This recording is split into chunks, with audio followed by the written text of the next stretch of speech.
for a few more folks to join. And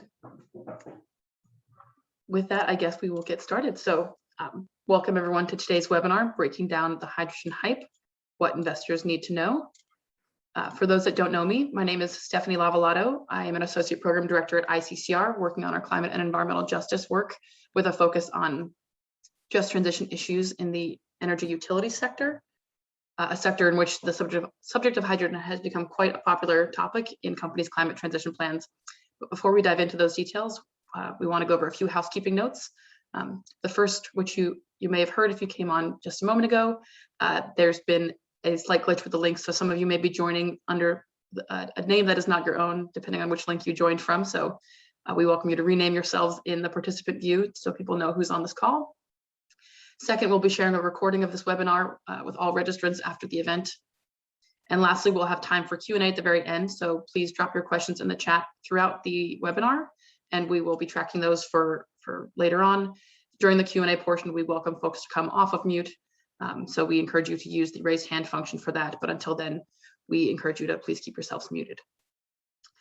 So today we will be discussing all things hydrogen, what the differences are between gray, blue, and green hydrogen, where its most appropriate uses are in the low carbon transition, and current concerns around the climate and equity impacts related to hydrogen. The premise for this conversation is that many energy and utility companies are rapidly deploying climate transition plans that are placing big bets on hydrogen and their decarbonization strategies. And hydrogen can have a place in a clean energy economy, particularly due to applications in hard to decarbonize industries such as shipping and manufacturing, as well as its ability to store electric energy to improve grid reliability. But we know that there are growing concerns around hydrogen for a variety of reasons. An over-reliance on hydrogen is likely to continue reliance on the gas industry, which carries with it continued potent greenhouse gas emissions and increased investments in fossil fuel infrastructure that may result in stranded assets. These not only exacerbate the climate crisis, but also carry potential equity impacts on communities and ratepayers. And there are also health and safety concerns, as some energy utility companies are planning to pipe hydrogen into our homes and businesses for heating and cooling, using existing infrastructure that's not fully compatible with hydrogen. So we'll be digging into all of these and other topics on today's call, thanks to our panel of expert speakers. The end goal of this webinar is to equip investors with an understanding of the current concerns around hydrogen to inform your engagements with companies. And so the first portion of the webinar will be hearing from these experts, and then we'll have time for about 20 to 30 minutes of Q&A at the end, as I previously mentioned. And so a quick introduction of our speakers today. We'll first hear from Daniel Stewart, Climate and Energy Program Manager at As You Sow, who will frame this discussion from an investor perspective and share his experience engaging gas utilities on this topic. Then we'll get a deep dive on the different types of hydrogen and their climate impacts from Professor Bob Howarth from Cornell University, who, with Mark Jacobson at Stanford, co-authored the study How Green is Blue Hydrogen that was published earlier this summer. Then we'll next hear from Sarah Griffith, who facilitates the hydrogen group for the New England-based Gas Lakes Allies on safety and health concerns associated with hydrogen. And lastly, we'll hear from Jen Bosco, an attorney with the National Consumer Law Center, who will talk about the equity impacts of the gas transition on ratepayers and ways in which hydrogen may exacerbate those issues. So with all that said, I will turn it over to Daniel to kick us off. Great, Stephanie. Do you have my slides, perchance? There you go. Can you see the screen? Yes, perfect. Thank you very much for the introduction, and great to have everyone on the call. So yeah, I will give just a brief overview of kind of what we've experienced thus far in engaging energy utilities on the power generation side and the gas distribution side, and this kind of new strategy that a lot of them are alluding to around hydrogen and green hydrogen. If you could go to the next slide, please. So on the power generation side, I've listed a couple of examples at the top, including some of the largest power utility or hybrid utilities in the US. And there's, again, various pilot projects and examples, capital expenditure that's starting to be committed to retooling natural gas power plants to have hydrogen blends, and also alluding to potentially being able to switch to 100% hydrogen being burned. And so I think, again, the conversation ends up being around utilities trying to convince in the nearer term investors to support maybe continued build out of natural gas power plants because of this potential for retooling them or shifting them to 100% hydrogen. But in the next slide, we can explore a little bit why this might be problematic. And then the second point there is on the natural gas distribution system, which is more problematic, as we'll see. But again, utilities are talking about very small blends, such as 1%, but all the way up to potentially 20%. Again, these are more theory than truth at the moment, because there are no hard examples. But this is just to basically demonstrate that it is a new strategy that utilities, both on the power side and the distribution side, are starting to talk about as a step in their net zero transition strategy. Next slide, please. So one tool that I found useful is this clean hydrogen ladder put together by Michael Leibreich. And so the question kind of being, is hydrogen the most economic and robust means of decarbonizing all these different end uses that various different industries are talking about? Hydrogen is being hyped up in the media these days and by many industries and companies that we're engaging with as a kind of solution to every decarbonization problem. And here it's basically been listed from A being the most unavoidable, the best uses for hydrogen, down to G on the ladder, which makes absolutely no sense. And you can see that I've put up some red circles over the areas that are pertinent to our dialogues and engagements with power and gas distribution utilities. So commercial heating, domestic heating, mid to low temperature industrial heat, and power system balancing all fall very low on the ladder, where there are much more cost-effective and efficient alternatives to solving these decarbonization issues. And then as you scale up, you can see that high temperature industrial heat and long-term storage might have a bit more viability to them. Next slide, please. So on the power generation side, just thinking through when we're going into engagements and we're having these examples, these proposals for hydrogen or green hydrogen put forward by the utilities that we're engaging. A bad use case on the power side is like full replacing natural gas with green hydrogen. There's a huge amount of energy lost due to the fact you need to use renewables to produce green hydrogen, and then you're shipping green hydrogen to your power plants, and then you're burning it. So that inefficiency means that green hydrogen will always be less expensive and less efficient than just directly using renewable energy to produce that power. But that's not to say that there might be some use for green hydrogen in the power system. But when we look to modeling, how can we get to 100% clean energy? A lot of models show that there's difficulty in the last 20, 15, 10%, only relying on wind, solar, and short duration battery storage. And so there is the potential for green hydrogen to be a reliable backup for when there are demand spikes, when there are particular lengthy periods of time when solar or wind might drop throughout winter periods. But again, this is not guaranteed because there are other potential viable forms of long-term storage that might outcompete green hydrogen. And on the gas distribution side, there are huge limits to how much hydrogen can be blended into current pipelines. So as we saw on the previous slide, there's a limit of about, theoretically again, 20% by volume, but it's less energy dense than natural gas. So this would only deliver a 6% reduction in CO2 emissions. Those pipelines would cost much more per mile than regular natural gas pipelines. Hydrogen is much smaller and it has corrosive properties. So these pipelines are more difficult to build. And a lot of these pipelines, again, are going to residential homes or commercial buildings for low temperature heating systems. And the advancement and the cost effectiveness of heat pump electrification technologies are much, much more efficient and cost effective. A good use case might be where building electrification is not feasible, such in high temperature industrial heat, or for backup in commercial properties in very cold climates. So next slide, please.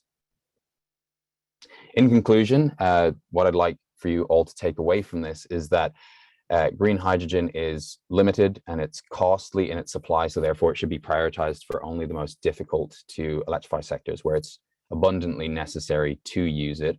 And thus we should be skeptical of the plans put forward by utilities at the moment, proposing green hydrogen as kind of being a salve and a solution for all of their decarbonization problems. Just listed a couple of questions at the bottom, you know, to bring to engagements. What level of reliance on hydrogen is projected to meet decarbonization goals by the utility? What applications will the utility be using hydrogen for? What are the total anticipated costs of hydrogen, and have alternatives been explored through third-party analyses to avoid any sort of cherry picking and bias from the utility? And then is over-reliance on these hydrogen applications that are less efficient than alternatives an oversight risk for the utility that could expose them to potential disruption? And is it also slowing climate action in those various different industries?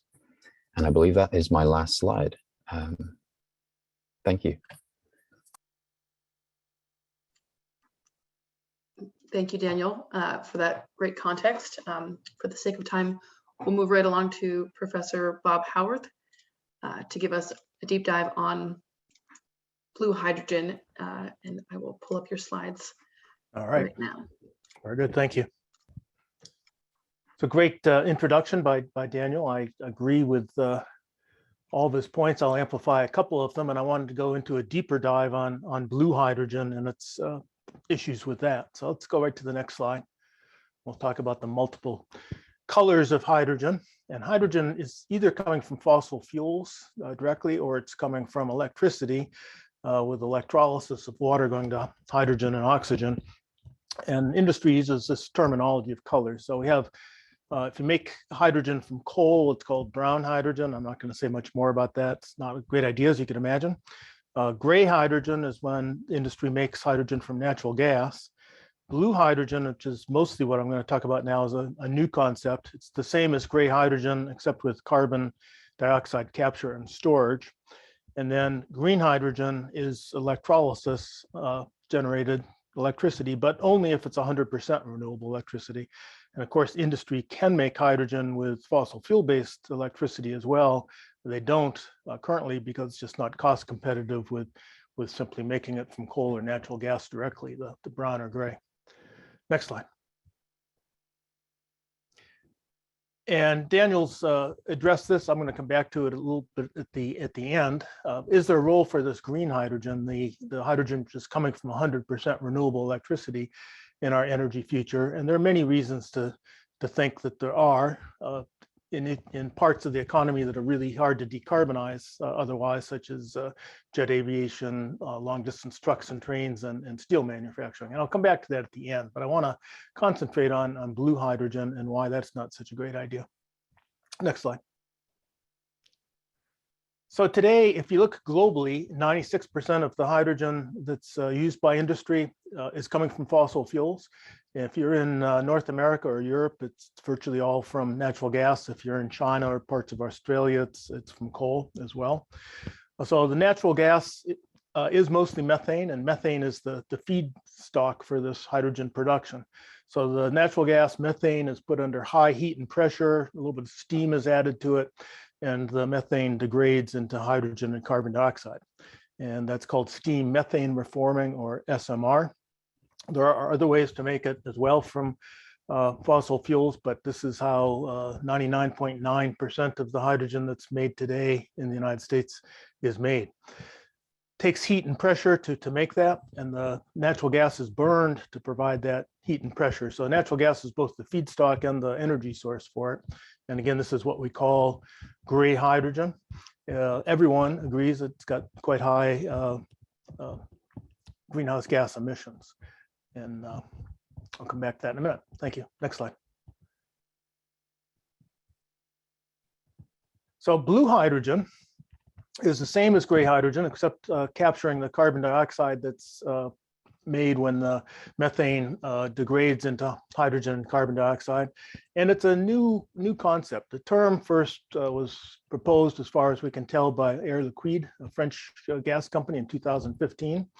But it's really come into its own only since 2017 or 18. It's widely promoted by the Hydrogen Council, and then others in the oil and gas industry have picked up on it.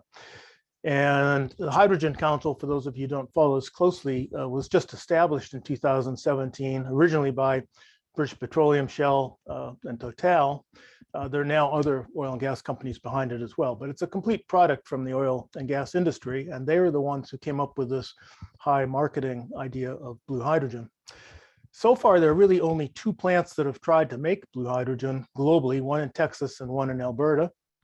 And we actually have pretty good data on how each of those have worked. Next slide.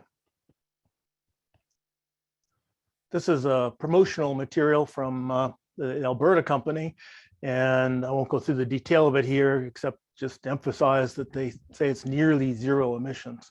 And the natural gas industry in particular has been busy promoting this blue hydrogen as low emissions or zero emissions or nearly zero emissions.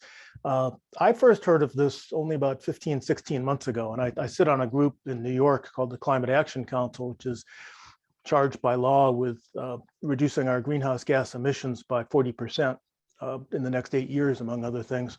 And the natural gas industry was coming to us saying, well, what we should do is replace our use of natural gas with blue hydrogen, and this will take care of things, and you don't need to do anything more beyond that. I was a little skeptical of that, but I didn't really know much about blue hydrogen, so I started looking into it and eventually wrote a paper with Mark Jacobson of Stanford on it. Next slide. And just to give you the reasons why I was initially skeptical, natural gas is the feedstock for this. And even if you capture all of the carbon dioxide that's formed in this steam methane reforming process, you'd still have methane emissions associated with the use of the natural gas, not at the plant, but upstream from the where the gas is produced and stored and transported. And those can be significant.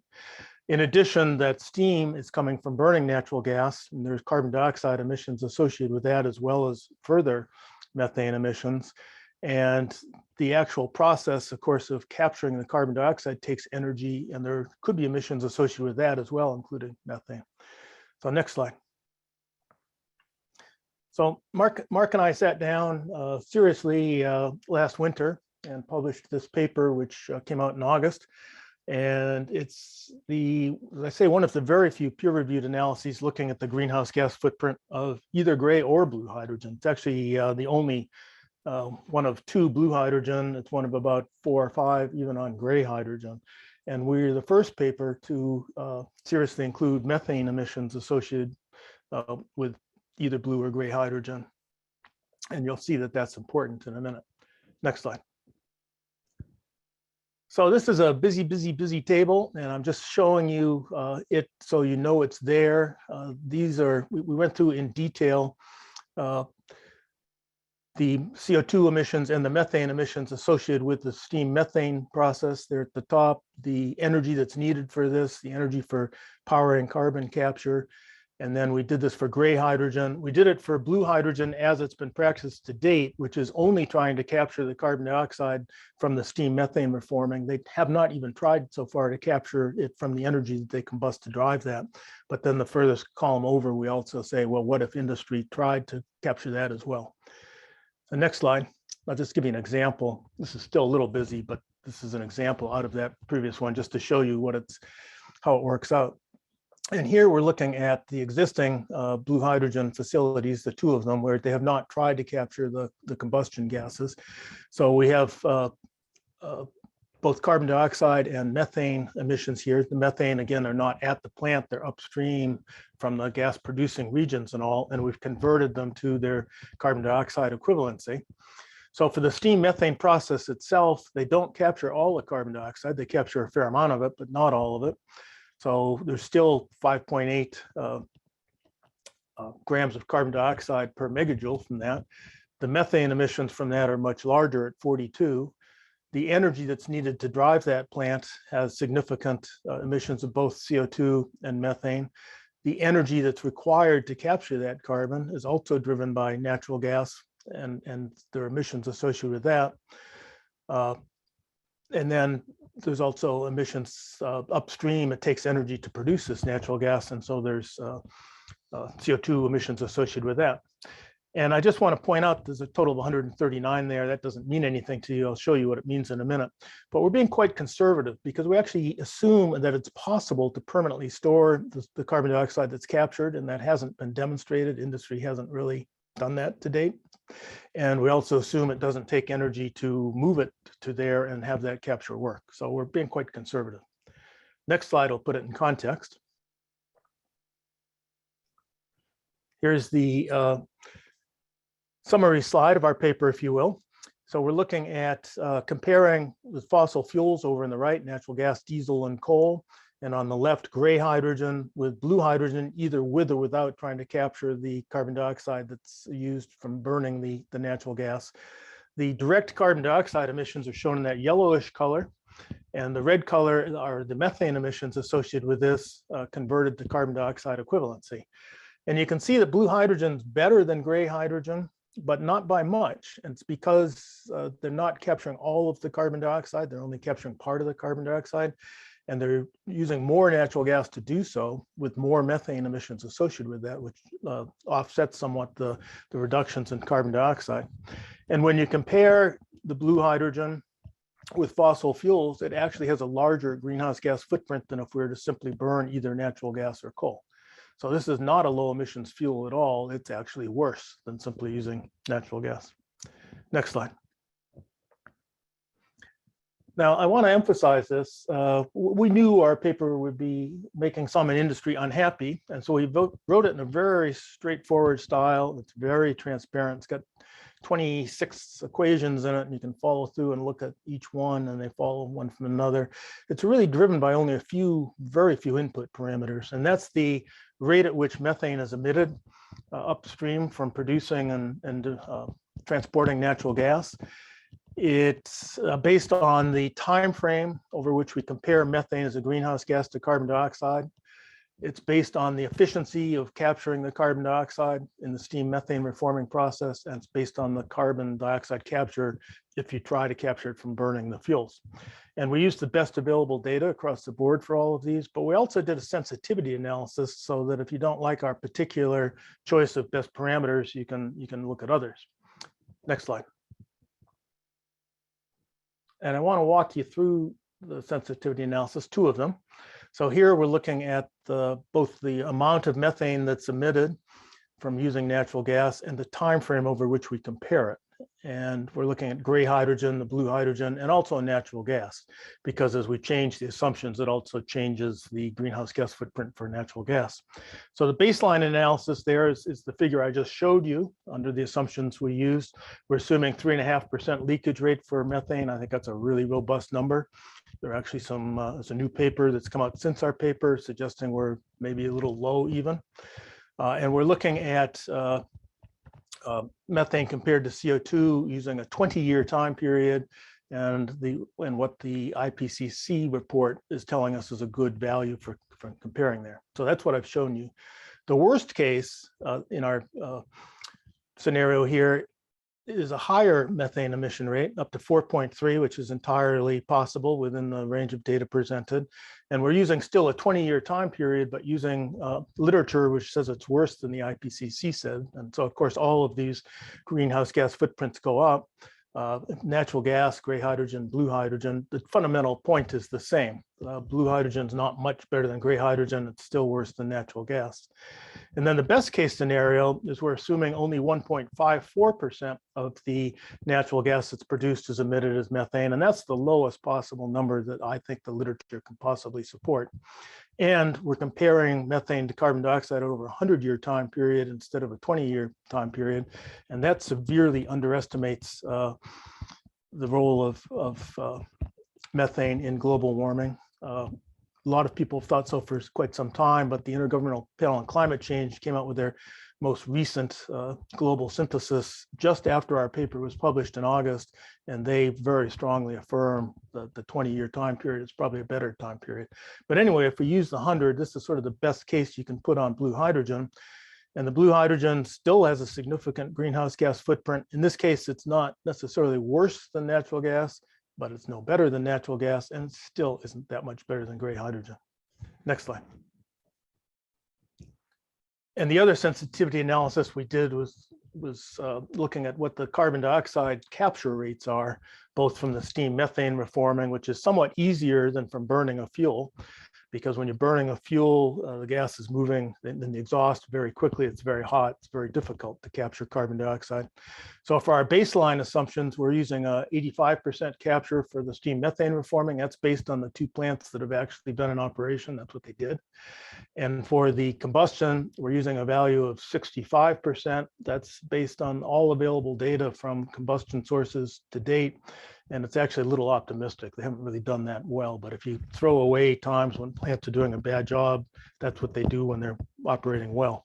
But we also looked at capture rates for both the steam methane reforming and the combustion up to 90%, which is absolutely the highest industry had ever said would be theoretically possible as of the time we're writing our paper. They now say they can do 99.9% because they don't like our paper, but that's not what they're saying in the spring.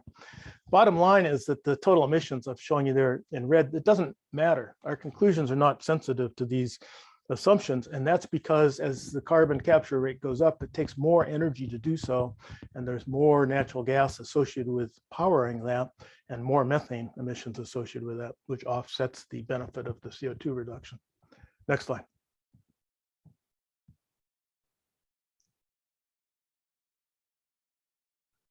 Thank you. For those of you on a quick summary of it, we got a lot of press. Mostly it's fairly accurate, but there's a really nice piece that came out by Hiroka Tabuchi the day our paper was published in the New York Times. I think she very well captured our logic. Our paper is also available online to anyone. Next slide. So I just want to address this issue. You know, what is this blue hydrogen all about? And again, it's a pretty new idea. It's really been the last 3 years it's been promoted and used. And it comes, you know, we have this traditional view, and Daniel talked about it, that we view hydrogen as something that should be used for the hard to decarbonize energy sectors. But we're under the leadership, if you will, of the Hydrogen Council. We've seen this move towards blending the natural gas into pipelines, using it to heat homes. They're calling explicitly for replacing natural gas in home heating for it. They're calling for replacing electric power plants. And as Daniel said, there are constraints on that. Perhaps I'm saying it can't be more than a 30% blend. Daniel said 20, and 30 is pretty optimistic. I'd agree with that. So, I don't think industry really thinks they're going to do this. I think it's really designed to confuse the whole terminology of blue hydrogen. Sounds green, it sounds clean. And then you confuse the fact that you can replace natural gas with this, which I don't think they even think they can do. And I think it's really a marketing scheme to just keep the status quo going for natural gas. Next slide. So finally, I just want to come back to, is there a role for green hydrogen? And that would be the very, very low, truly carbon neutral gas, if you will. It comes from electrolysis of 100% energy. And, I've been giving this a lot more thought since our blue hydrogen paper came out, and I've seen pushback on that. And there are certainly reasons to think that hydrogen may play some future role, but I think even there, we should be careful that almost all of the examples are given of things that are impossible to do without hydrogen. In fact, there are other ways to go forward. And in some cases, there may be better ways to go forward. So for example, green hydrogen is one way to store renewable electricity, but batteries, pump storage, flywheels, et cetera, there are many other ways to store it. And we shouldn't necessarily assume that hydrogen is the best, most cost-effective, most environmentally benign way to do that. But and same for air transportation or any other use, steel, for instance. But despite that, I think we should make sure that we never consider using hydrogen for home heating or building heating. As Daniel said, we're far better off using the electricity directly to power high efficiency heat pumps. And even if the hydrogen's clean, it's be an extremely inefficient use. Next slide. So that's it. It says questions, but I'm told we'll hold off for questions till the end. So that's my summary. And thank you for the chance to talk to you. Thank you, Professor Howard. That was extremely informative. And if you all got the email this morning, we did include the New York Times article that he referenced, as well as a link to the study in those resources, which we'll also include with the recording of this webinar afterwards. So highly encourage you to read that if you haven't already. It's a great summary. And thank you again to Professor Howard and Daniel for kind of setting the context and kind of rooting us in the science of this. And the next two speakers are going to address how kind of hydrogen and this use of hydrogen may impact us as community members, consumers, ratepayers, kind of in the real world. So with that, I'll turn it over to Sarah to talk about safety and health impacts. And I will pull up your slides in just a moment.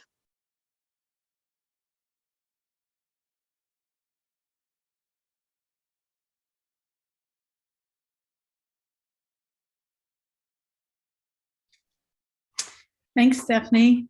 Hi, everyone. I want to thank you for the opportunity to talk to you today. It's great to follow these wonderful presentations by Dan and Bob. My name is Sarah Griffith. I'm a volunteer with Gas Leaks Allies, which is an activist group in Massachusetts. I'm going to be sharing the research we've done here on health and safety risks of hydrogen. So there is a Massachusetts focus to most of what I'm going to present to you, but I'll do my best to extrapolate points to the whole US. And it's important to remember that the gas distribution systems are very similar across the Northeast and Middle America, a lot of the same problems. So we'll cover safety first and health second. I want to go to the next slide. So as investors, you know the importance of assessing risk. So I'll present some of these risk factors. A little context about the safety of gas first, though. 3 years ago, when I started volunteering with Gas Leaks Allies, I was invited to join a group looking at the safety of the gas distribution system. I was super excited to sit down and look at gas company safety data and try to understand the risks of using gas. But not so fast. It turns out that unlike airline companies and surgeons, gas companies don't collect data on safety incidents or analyze the data to find root causes. Federal law requires that they occasionally assess the integrity of their pipes, and gas companies use that info to identify which pipes to replace. But we know there are gas safety incidents from reading the paper. Here's a few from the last few months. Next. On May 30th, in a Boston suburb, the police department reported a leak and evacuated a dozen homes. The gas caught fire and large flames shot up 30 to 40 feet into the sky. Next.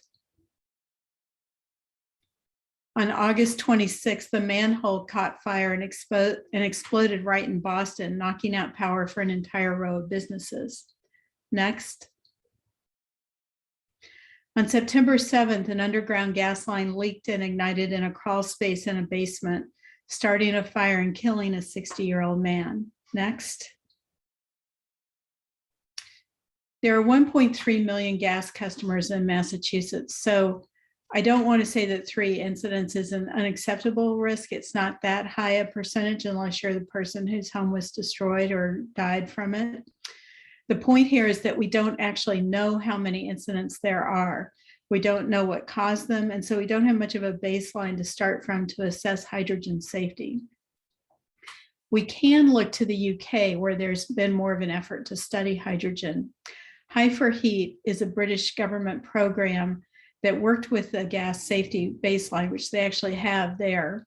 And they predicted 4 times as many incidents with a hydrogen blend unless appliances were updated and had 2 safety valves installed. This is in a country where they already have a multi-fuel certification program for appliances, which we don't have here. States are rethinking their thermal energy systems, and so we should probably be taking safety into account and plan a system that greatly reduces or eliminates safety risks. Next.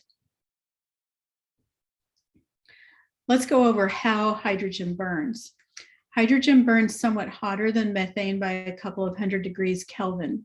It has a pale blue flame that's almost invisible during daylight hours. And unless there are impurities in the air, there's no smoke.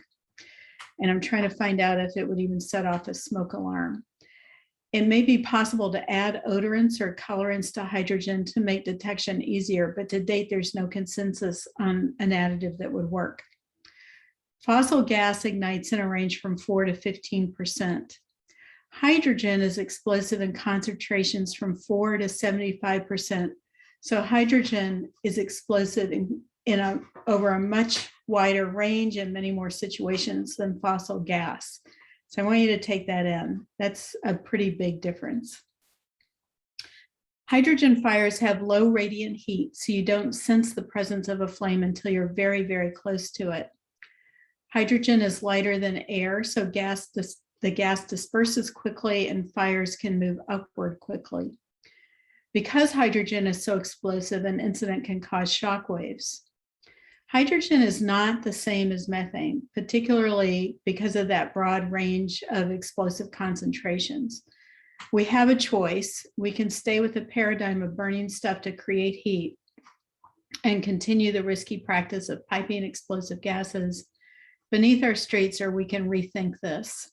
Next.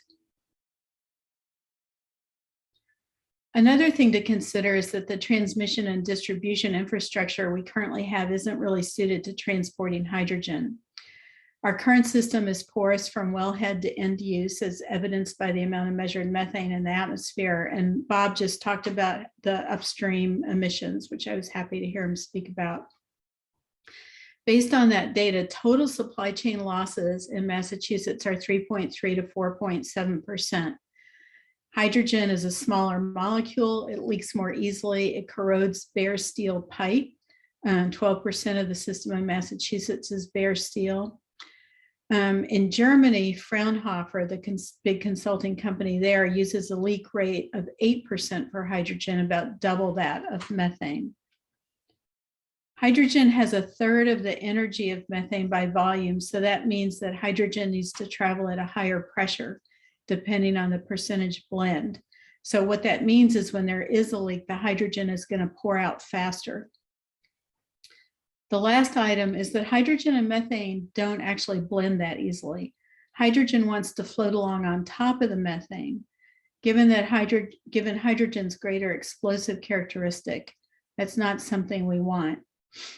So the risk here is that we're injecting a new chemical into an old system built for a different compound that will inevitably increase the number of leaks, and leaks are tied to safety incidents. Next. The last thing I'll say about safety is that we need building codes, regulations, and trained personnel in hydrogen. A review of fire and building codes in Massachusetts don't mention hydrogen at all. I don't know what happens in other states. There may be regulation in the federal code, but a review of OSHA rules did not turn up any mention of hydrogen or workers who are dealing with hydrogen gas. A Newton firefighter and the Mass Firefighters Academy, where our firefighters are trained, both said there's no hydrogen protocol and that the utilities have not reached out to them. I did find some environmental health and safety departments at local universities that are trained to cover gas fires generally, but not hydrogen specifically. So there's a huge first responder gap. It's true that there are professionals in Louisiana and other places, at fertilizer factories and in oil refineries who handle hydrogen. But think about having the substance in your home. If there's a fire incident, there's no one who can really address it. Next. I'm going to turn to the health issues associated with hydrogen. The baseline here is that medical personnel and scientists tell us that climate change itself is a health emergency, along with all the risks you see listed there.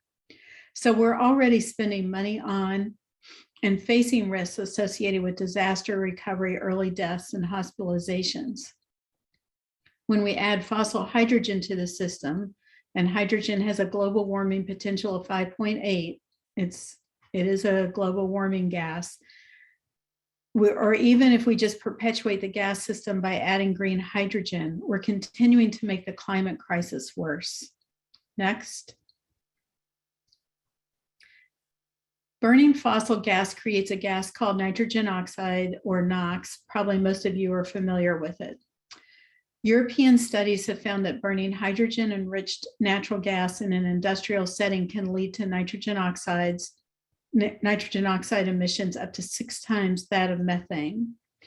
EPA says that NOx may reasonably be anticipated to endanger public health or welfare. So what's wrong with nitrogen oxides? They cause a range of harmful effects on the lungs, including inflammation of the airways, coughing and wheezing, reduced lung function, increased asthma attacks, and are a likely cause of asthma, particularly in children, and increases in emergency room visits and hospital admissions. This isn't just NOx, but the total cost of all air pollutants from all sources is $820 billion a year and 350,000 early deaths. Utilities ask all of society to pay these costs for them. Increasing the amount of NOx by using hydrogen is going to increase these expenses. Next. Poor people in some racial and ethnic groups are exposed to greater levels of air pollution. Indoor air is unregulated and can be more polluted than outside air. Low-income residents already experience high indoor NOx exposures, and this is associated with increased asthma symptoms. Medicare enrollment correlates with poor air quality and asthma. Hydrogen can form particulates on combustion. I haven't talked about that yet. Risk of dying early from long-term exposure to particulates is higher for communities with African-American populations, lower home values, and lower median incomes. Particle pollution increases risk of asthma where poverty is high and people are Medicaid eligible. Asthma hospitalization rates are higher in low-income communities and communities of color. There are persistent racial disparities in emergency department use for asthma. These are impacts and costs that fall on already penalized groups. Adding hydrogen as another pollutant in this environment increases inequity and injustice. Next. My last slide is about home appliances, where there are both safety and health concerns. This is where those merge. I've been on many webinars with industry insiders who say no problem adding hydrogen, we'll just retrofit appliances. So there are fancy technologies that you can theoretically add to new appliances to help with health and safety, but you can't eliminate the risks. Combusting hydrogen affects sensor function, flame temperature, and combustion rate, burner integrity. And because hydrogen makes an acidic water as it burns, there's corrosion from being exposed to that acidic water. The appliance manufacturers in Australia found that existing appliances there only tolerated a 5% hydrogen blend. Enbridge, which supplies gas to states in the eastern United States as well as Ontario, has already introduced a 5% blend in the pipelines in Canada and is working with the Association of Home Appliance Manufacturers to edge toward a 15% blend. But AHAM, the Home Appliances Manufacturers Group, has only tested this 15% blend on appliances built this year and last. So these are new appliances with lots of safety features, not older stoves with pilot lights. That means we're risking flashbacks, which is where the flame burns down into the appliance, pre-ignition where the lighting controls fail, and flame lifting where the flame lifts off the burner. At very low levels of hydrogen blending, the NOx emissions levels might be controllable. But at higher levels, it is not only difficult to control NOx emissions, the technologies remain unproven. Who's going to pay to retrofit every stove, water heater, furnace, and boiler for hydrogen? And will the retrofits work? Without retrofits to gas cooking stoves, NOx will increase indoors. Cooking with gas stoves is already associated with a 42% increase for risk of asthma and exacerbates the severity of symptoms for children who have asthma. the health and safety risks of hydrogen are very high because they're added on to a system that already has a lot of these risks.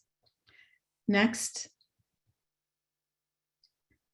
That's a brief overview of the safety and health risks of introducing hydrogen into our fuel risks. If I can just editorialize a little bit here, I ran the numbers this morning, and to replace our bare steel pipes in Massachusetts would be $4.8 billion. We can keep investing in these old systems, which hydrogen is just going to exacerbate climate change, health and safety risks, and increase social costs. But I personally think we can come up with creative thermal solutions that are healthy and safe.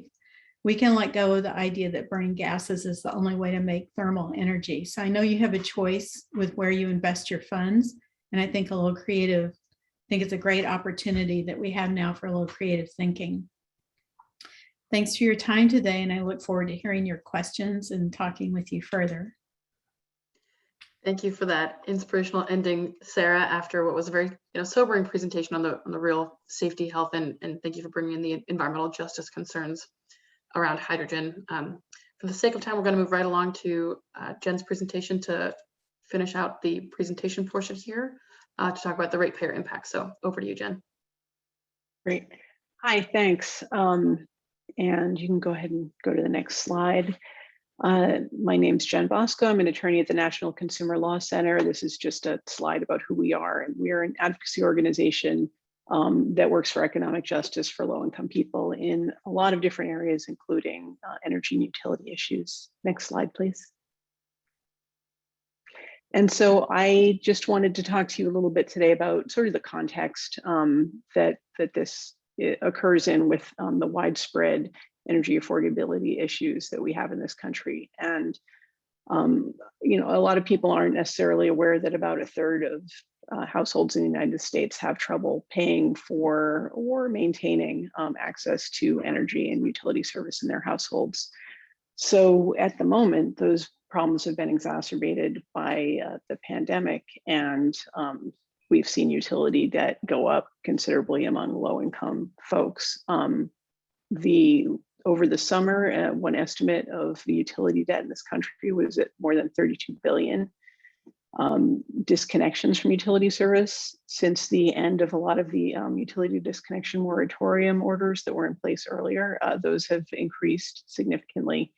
And utility reporting for Massachusetts shows that the amount of overdue utility bills among residential customers, and oh, by the way, I'm focusing on residential consumers and residential gas use here, but that the amount has expanded significantly since before the pandemic. Next slide, please. So this is data from before the pandemic from the Department of Energy, from the Residential Energy Consumption Survey. And so this is the most recent information that shows that about a third of households have reported energy insecurity, which can mean, losing access to power or forgoing basic needs to pay for utility service. Next slide, please. And this just shows that the problem, unfortunately, is even worse among households of color and other vulnerable groups. Next slide.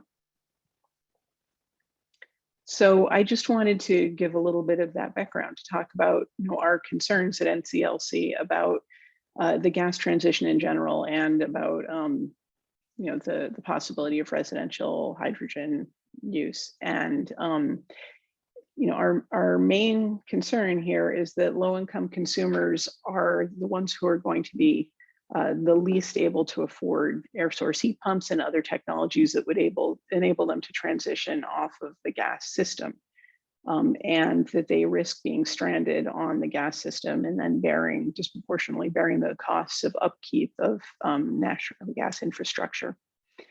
And the concern that I have, hearing all the hype about hydrogen, is whether this is just a way to extend the life of this system longer and keep low-income people, with the effect of keeping low-income people locked in for longer and bearing more of the cost of maintaining that system. Next slide, please. So, from my perspective as an advocate for low-income consumers, hydrogen for residential uses seems like an incredibly expensive gamble at a time when there's a lot of lip service paid to equity concerns for vulnerable consumers, and that really what we need to be prioritizing is how to make sure that energy efficiency technology and electrification technology is accessible to low-income consumers, and that's going to take support from a lot of different sectors, including utilities. So the thought of diverting some resources to developing residential hydrogen is certainly a concern. I'm also, I thought Sarah's presentation was very interesting, talking about the safety issues. In general, we know that low-income consumers are much more likely to have older appliances, older heating systems. And so if there are end-use safety issues, those are going to be compounded for low-income households. So really, in conclusion, I don't see here, based on what we know at this point, a lot of benefit for low-income households, if at all, but definitely a risk that development in this area could exacerbate financial harm to these households. Thank you. Thanks so much, Jen, for bringing that incredibly important stakeholder perspective that we really can't afford to omit as we consider the impacts of hydrogen and kind of the gas transition in general, as we evaluate what our options are for alternatives.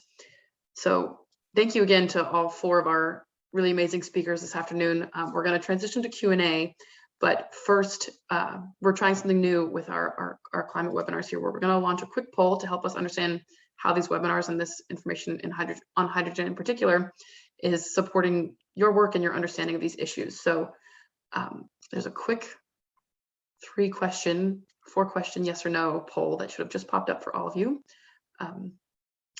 So please take a minute here before we dive into the Q&A, while we still have most of you, to let us know how this webinar has informed your understanding of these issues.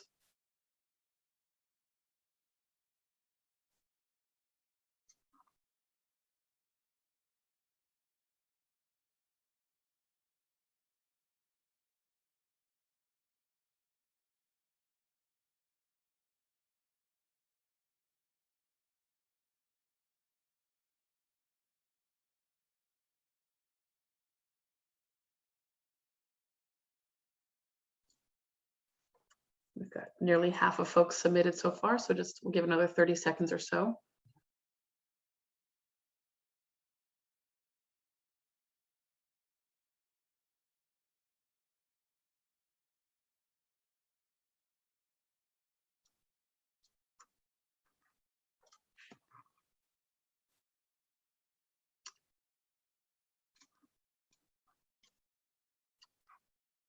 All right, we'll go ahead and close the poll. So thank you all for those who participated. So just to remind folks, this webinar is scheduled to go until 2:15. So if you could stay with us for the next 20 minutes to hear the Q&A, that would be great. We're going to start with a few questions for Professor Howarth that came in the chat during his presentations to, I guess, clarify a few of the elements from his study. So first questions for you, Professor Howarth. Did you compare blue hydrogen with green hydrogen in your study at all? We did not look explicitly at the green hydrogen footprint. The direct emissions are absent. So it simply are the life cycle emissions associated with building the equipment, associated with the green energy production and use. And the others have put that value at around 10 to 15 grams carbon dioxide equivalents per megajoule. And again, our blue hydrogen numbers, we're looking at about 135. Thank you. One question on your reference to brown hydrogen, could that also be made from biomass? No, brown hydrogen specific to coal, but you can make from biomass. I don't believe anyone's made it directly from biomass. You can make methane from biomass and then use it to make hydrogen, and people are suggesting doing that, including with carbon capture. The emissions are comparable to what we're calculating, I believe. I don't think it's a great way forward. Thank you. There was a question here on, bear with me while I read this. What is the possibility of a blue hydrogen plant next to a regular natural gas electric plant, such that the steam from the turbine then goes into the hydrogen generating process? In order to make it the whole thing more efficient, presumably. I see. Yeah, I mean, there are ways one could make the process better than what they've done to date, for sure. I should say we did sort of a best case scenario, not in our paper. Well, it's touched on in our paper. We've followed up on it more. But people have said, well, what if you use the natural gas just for the methane feedstock and you use all of the energy from renewable energy as opposed to using natural gas? That would be even better than using the waste energy from this plant. And you still end up with about 50 to 60 grams carbon dioxide equivalents.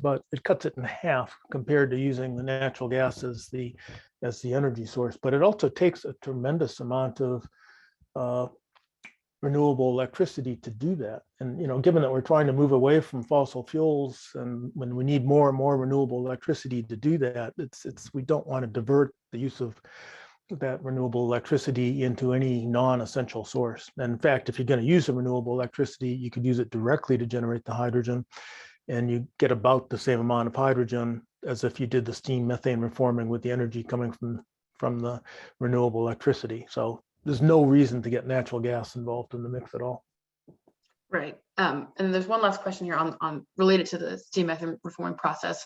How much energy does it take to distill or otherwise prep the water for steam methane reforming, I guess, in the blue hydrogen process? I don't think that's a big energy cost, but I'm not really sure. I think they're using regular quality water. You couldn't use seawater, but I think anywhere you have fresh water, I think you can use it pretty directly. Great. Thank you for clarifying a bunch of those questions. I'm going to pivot over to some other topics for our other speakers here. This one's for Sarah. Have there been any scientific studies on the blending of hydrogen with gas for building use, specifically looking at safety and health concerns that you're aware of? So, well, yes, the high for heat study that I mentioned, I've got, I don't know, 7 or 8, papers in my spreadsheet of papers. So if you want to get in touch, I can definitely send you links. Whoever asked the question.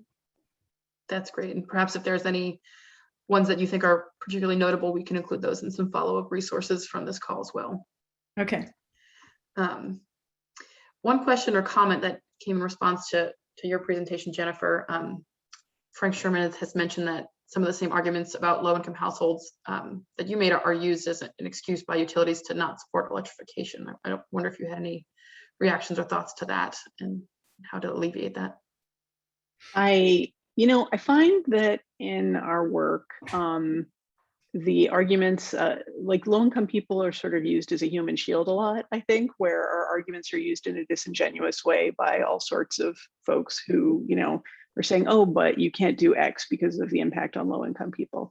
And so I think that really the concern is, well, what, where are we going to prioritize? And I think that there's a lot of consensus among low-income advocates that better energy efficiency and better access to electrification technologies is really helpful in a lot of ways, and a lot of those communities really want more access to those technologies. Nobody is clamoring for hydrogen, and just as a society, what are we going to choose to support, and where are we going to allow utilities to invest their money and recover their costs? Thank you. Frank, I don't know if you had any response to that you wanted to offer, or if that kind of addressed your comment and concern. Yeah, just my comment really wasn't in reference so much to hydrogen. It was just in reference to transition from gas to anything. And so, I think it's a legitimate concern. I agree with your comment, Jennifer, that low-income people, and we've got to provide energy to the world, is often used when it's convenient. But regardless of that, this is a challenge, right? To electrify everything is a big upfront cost. And it's a challenge for society. It has to be done. And it's clear from, today's presentation, and also we didn't talk about the other crutch that's used often is this renewable natural gas. And so both of these options have been debunked. And so it looks like electrification is the strongest, but you do have this barrier of especially in a retrofit situation, the upfront investment. I'm wondering if the professor or Daniel can speak, or anyone can speak to the climate provisions in the Build Back Better bill, if that could make a difference in this transition. If I could just quickly add one thing too, is that a lot of the work that we do at NCLC is trying to come up with ways to, to say, yes, there's potentially an impact on low income people, but that doesn't mean, no, you don't do it. That means we really look carefully at how we do it.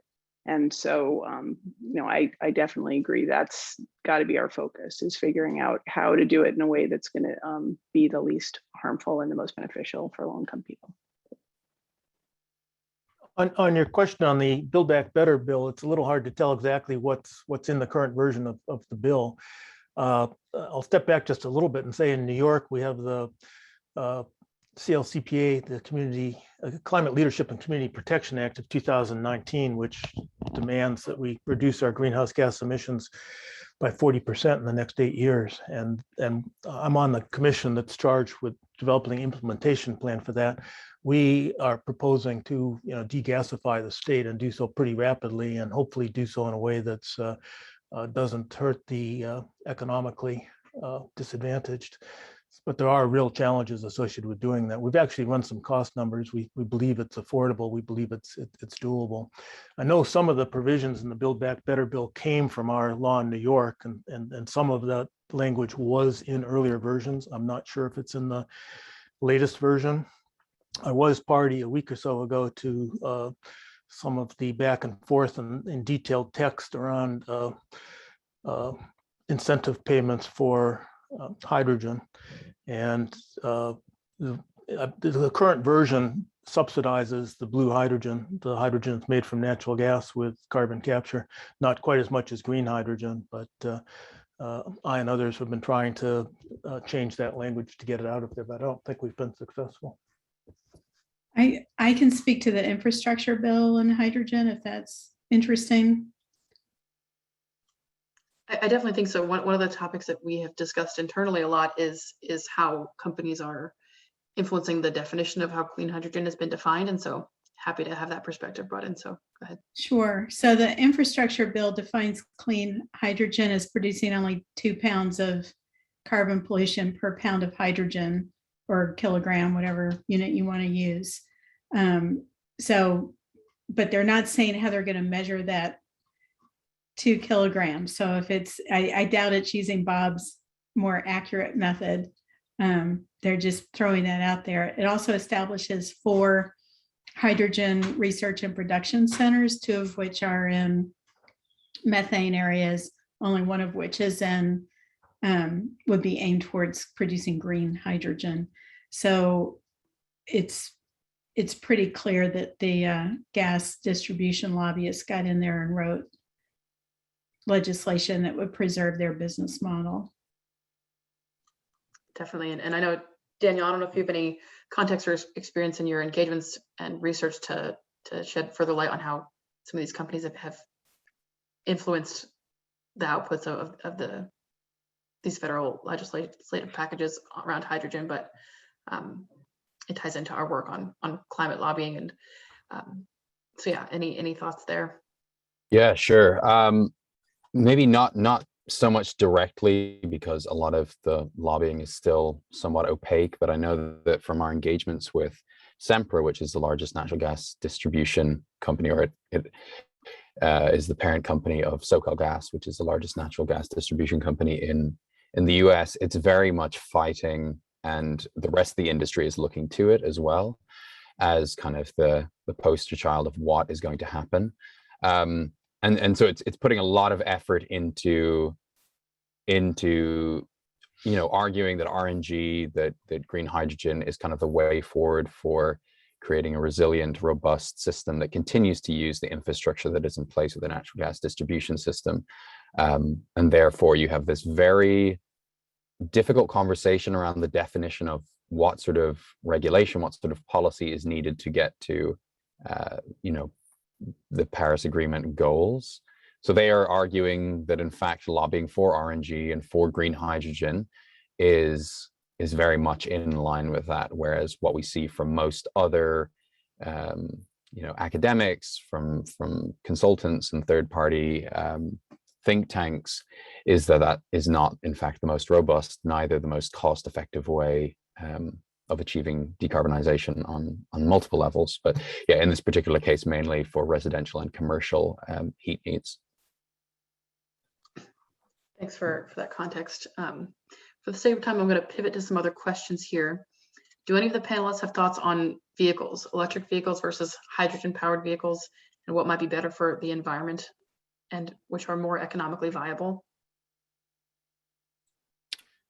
If you look at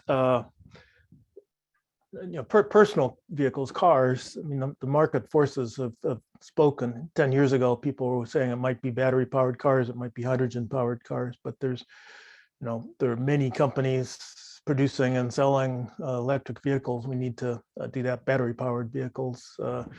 Toyota keeps talking about producing a hydrogen powered one with fuel cells, but they haven't yet made that commercially available anywhere. So, I think market forces are simply moving towards the batteries, and I think the overall efficiencies of those are higher. The disadvantage, of course, is the lithium that you need for that, and so people are starting to work on batteries that will be less problematic into the future, and I think that's a critical area of research. But I think batteries are the way to go. If we look at bigger vehicles, trucks, big trucks, it's not so clear, and there's competition that is going both ways still. Yeah, I don't mind chiming in on top of that. I agree with Bob there, that it's kind of abundantly obvious that for smaller vehicles, EVs are just far more cost effective and efficient. And in the case of Toyota, it seems that they're trying to actively undermine EVs because they had kind of put a lot of investment into hydrogen vehicles back in the day, which is not panning out. So they're hoping to slow things down. So again, this gets back to the kind of conclusion of needing to be skeptical around the applications of green hydrogen, because while it has, at a high level, the potential to be zero carbon, when you see if it's slowing down other more cost-effective, efficient uses, in effect, it is slowing down ambition on climate change.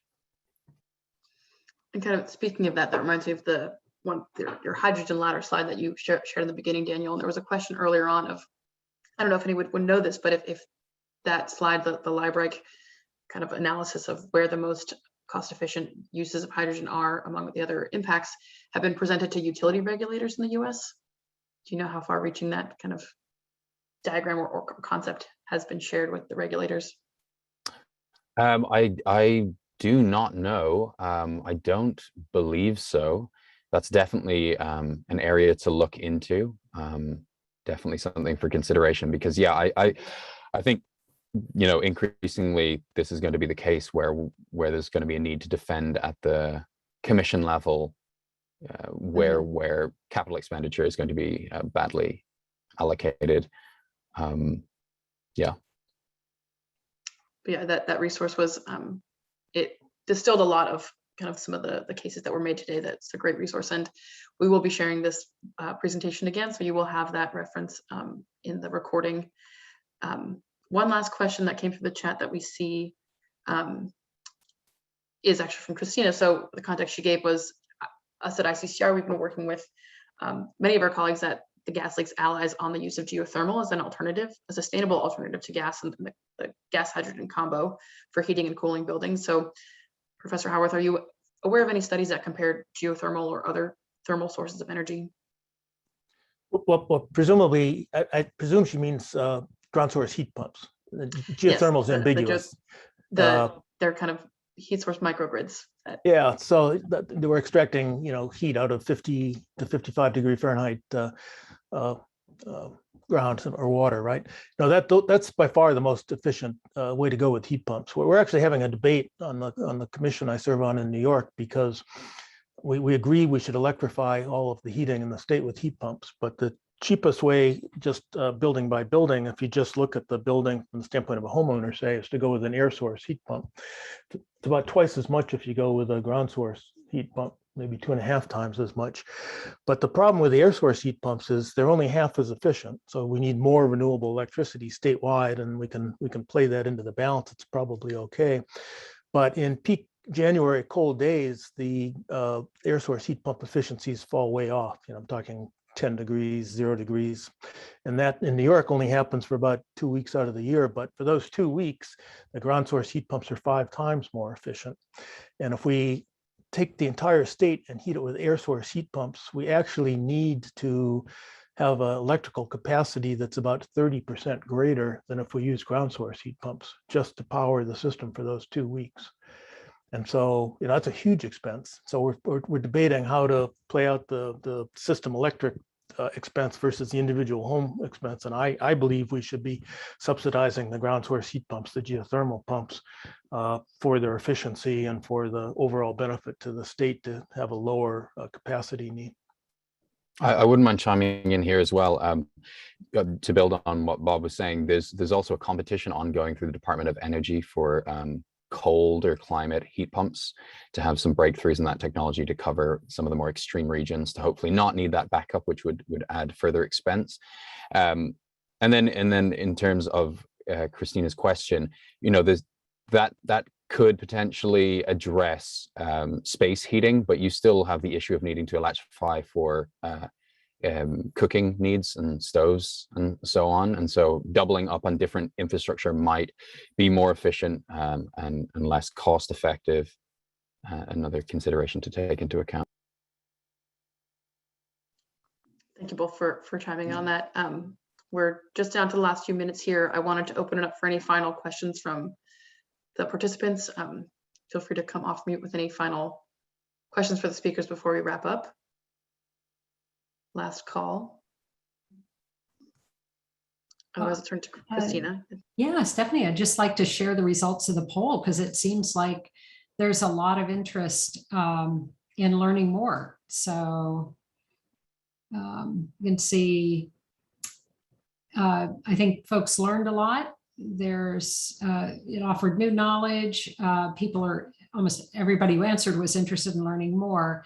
And there was a mix of folks on the call, from investors, NGOs, and community groups, or just community folks. So yeah, really nice to see that. We will no doubt follow up with more. So. Thank you so much for sharing that, Christina. And thank you again to all of our panelists. This was incredibly informative, and clearly, as Christina just shared, has really introduced some key points to take back to all of our respective areas of work. So thank you, everybody. Thank you, everyone. Great session. Thank you. Yeah, take care.